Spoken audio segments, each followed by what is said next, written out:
Жасөспірімдер арасындағы солтүстік спорт түрлерінен чемпионат өткізу Алматы қаласының тәжірибесінде алғаш рет ұйымдастырылып отыр. Әлем чемпионатына Италия, Франция, Норвегия, Австрия, Польша, Финляндия сынды әлемнің 36 елінен 500-ге жуық спортшылар бас қосуда. Мықты деген барлық спорт шеберлері осында дейді ұйымдастырушылар.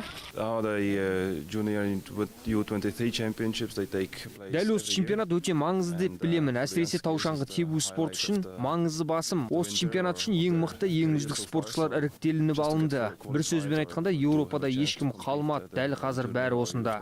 Аталмыш әлем чемпионатында Қазақстанның намысын 31 спортшы қорғамақ. Нақты 26 шаңғышы мен 5 трамплиннен секіруші бәйгеде бақ сынайды. Мықты спортшылардың басын қосқан бұл аламан жарыс Алматы үшін 2017 жылы халықаралық универсиаданы өткізуге үлкен тәжірибе болмақ. Поддержка зрителей.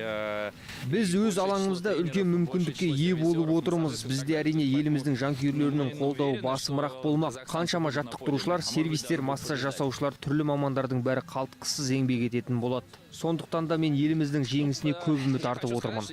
Чемпионат бағдарламасына 3 спорт түрі кірді. Шаңғы жарысы, шаңғы қос сайысы, трамплиннен секіру. Қатысып жатқан атлеттердің барлығы 16 жасқа толған. Бұл спорттық шараға 560 ерікті тартылған және әлемнің 30-дан астам бақ өкілі аккредитацияланған. Ақбота Мұсабекқызы, Серік Қажобаев, Қазақ Ньюс, Алматы.